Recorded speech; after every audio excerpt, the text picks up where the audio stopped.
Okay, these are my three audience members. This speech is about my grandfather, Pedro Armenta, who recently passed away peacefully in his sleep.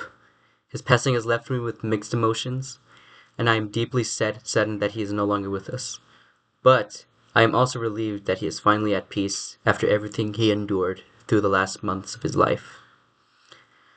To all of us, he wasn't just Pedro, he was Tata, which means great grandfather in Spanish. We gave him that because I already had a grandfather on my mom's side. So to um, to tell them apart, we had to give the my grandpa on my dad's side Tata. That's why everyone calls him that right from now on. From then on, Tata was born in Llano Grande, Sinaloa, Mexico. Fittingly, Llano Grande means Great Plain. He spent his childhood there and remained there into adulthood before eventually emigrating to the United States after meeting his wife, Wilma, in Merced, California. In Mexico, he worked as a tomato farmer, harvesting crops with his tractor. Even after living in the United States for many years, Llano Grande always remained home in his heart. One time, he told us that he dreamed of waking up once again in his adobe house, hearing the chickens in the coop that he and his sister owned together. The family ranch remained in both of their names throughout his life, a reminder of the place he never stopped loving. After moving to the States, he and Wilma had my dad. Life, however, was not always easy. When my dad was only 12 years old, my grandma on my dad's side, Wilma, passed away from cancer. Heartbroken, my tata returned to Mexico to cope with the loss. But before leaving, he asked my dad whether he wanted to stay with him in Mexico or remain in the United States. My dad chose to stay in the United States so that he could remain close to where his mother was laid to rest. A few years later, Tata returned to California and lived in a trailer in Los Baños for about 2 years. But then after 2 years, we asked him if he could live with us, and thankfully he accepted, and we welcomed him into our home. From then on, Tata became part of nearly everything we did. Wherever we went, he came with us. He saw the Grand Canyon, Sequoia National Park, Disneyland, and so many other places. His favorite destination was always the beach.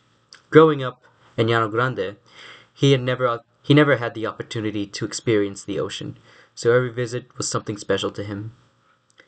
One of my favorite memories happened during a fireworks show in Chino. While eating popcorn, he accidentally dropped some onto the grass. And instead of throwing it away, he picked it up, blew the dirt off, and was about to eat it. But before he did, we all yelled, Espérate, tata! Está sucio! Which in English means, Wait, tata! It's dirty! He simply smiled and replied, Es limpio. Which means, it's clean, and ate it anyway. We all, uh, we all said, Ew, afterwards. And from then on, every time he had popcorn, we reminded we are reminded of him. Um, we're reminded of that event that happened in Chino, and we tell that story to him every time. And without fail, he laughed at every single time we told it to him. Earlier this year, we visited the beach again because it was near the location of my senior prom. Seeing me dressed in my tuxedo made him proud. He smiled and told me to dance with many girls at prom, and I'm happy to say I did exactly that for him. I'll always treasure that memory because it reminds me of how involved he was in our lives and how much joy he found in seeing his family happy. Sadly, not long afterward, everything changed. We received news from Llano Grande that his sister of 86 years had passed away. When my mom told Tata, I had, for the first time in my life, witnessed him cry. It was heartbreaking. I've never seen him I've never seen him made any other emotional reaction other than passive passive aggressiveness uh, and a joking uh, face. Um, Losing his sister deeply affected him. He became withdrawn, often skipping meals and spending hours sitting quietly in his room, grieving at the thought that he would never see his sister again in this life. Regrettably, a few days later, he fell and broke his hip. While receiving treatment, doctors recommended that he recover in a nursing home so his wounds could receive specialized care. Although he was hesitant because of previous experiences in a nursing home, we reassured him that at this nursing home he would be well cared for. But sadly, that was not the case. Each time we visited him, he seemed weaker than before. Eventually, after we seen him at his worst, he was transferred back to the hospital, where doctors discovered that his wound had not been properly treated and become severely infected. He was admitted to the intensive care unit, where his condition became critical. During his final days, he could no longer eat on his own and was placed on a feeding tube.